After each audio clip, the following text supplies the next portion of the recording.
Hi, today I'm with Katie Cooper from the Florida Chapter of the ALS Association and Gary Dassatti, who is the fundraiser extraordinaire. So tell me what you do. Wonderful. We're with the ALS Association Florida Chapter, and we are having fundraising events to raise awareness and much needed funds to support our patients living with ALS here in the state of Florida. And Gary is one of our top fundraisers. I met Doug McGinnis from Cheval about 4 years ago. Matter of fact, Lou, you bought the house that they originally had in Cheval. And I wanted to do something in retirement to volunteer, and this seemed like the best thing I could do, and it's become a passion for me. I do whatever the chapter needs me to do, from loading trucks, loading and unloading trucks before and after the walks and the rides, and go to Washington for their advocacy conference and raise a little money on the side. So it's a full-time job? Pretty much. It's, people say I'm the busiest retired person they know. Well, it's good to do that, because some people come down here retired to do nothing, and that doesn't help much. But as long as you're doing what you're doing, you're making a difference, and that's a good thing. So I'm trying to do. Yeah. Have they made progress with ALS? You know, right now we're looking to identify treatment options that will help prolong the quality of life of our patients. Yeah.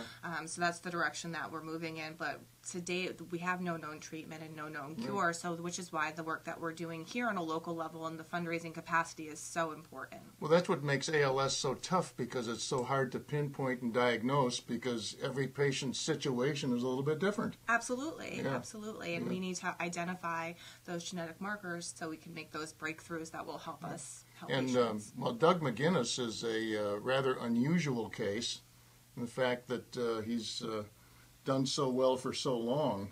Yes. And even made trips to China to do some experimental activity over there. And it seems like that the trips that he did make, I guess 5 trips, and 4 times he got stem cell treatments and lumbar punctures, and it had to have helped him because it's been over 10 years, which is outside the bar of the typical 2 to 5 years. And he struggles, but he hangs in there. He's a trooper, and he's a wonderful man. And it's hopefully with the stem cell trials that are going on in this country and different drug trials, hopefully soon we'll have something that will be there for treatments for the patients that might either slow or stop the progression, which will be tremendous. Well, it's helped Doug an awful lot, because for such a long time he's been in that situation, and he still puts up with us. Yeah. So something must be going in the right direction. Now, tell me about the upcoming events.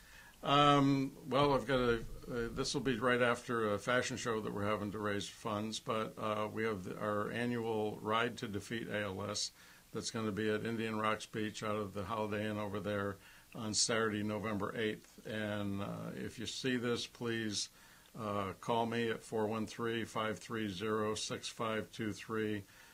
Go to the chapter website at www.alsafl.org and find a way to sign up and come and ride. If you want to just come and cheer on the riders, or get involved with fundraising, or we still need some volunteers. So, what time does it start? It'll start, it's staged 3 different rides that I think start at 8 in the morning. Is that correct? Correct. So we have a 62-mile metric century ride. We have a 25-mile, and we also have a 1-mile family fun ride that's appropriate for kids and families. Sure. People can do it on their scooters, their bikes, or they can even walk that mile if they just want to come out and participate. And your office is in Brandon, right? Yes, out in Tampa, close to Brandon. Yeah. But you can also visit the RIDE website, which is www.ridetodefeatals.org for more information about how people can participate. Well, as you're talking, we'll see that scroll across the screen. Right? Wonderful. Magic. It's magic. I love it. Anything else coming up in the future?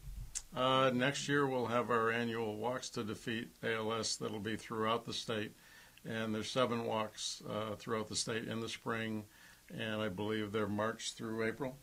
Yes, they actually begin the last weekend in February, and our date for the greater Tampa Bay area is March 14th. Was the Ice Bucket Challenge a big success?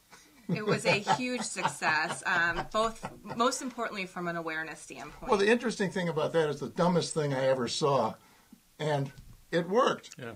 Yeah. Now, was some amazing. kid thought of that, I guess, didn't it? It's a student or Yeah, it something? was a fellow who is 29 years old, I believe now. He was diagnosed when he was 27, Pete Frates.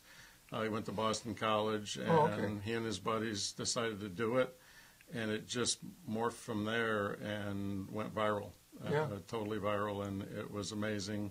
Last count, I think there was over $115 million that went to National ALS, and they're working on, working to get advanced and additional research to go with it from those funds and see if we can help stop this thing. Well, interesting when all of a sudden you have a big influx of money like that. You end up with the people saying, "Now what?" Yep.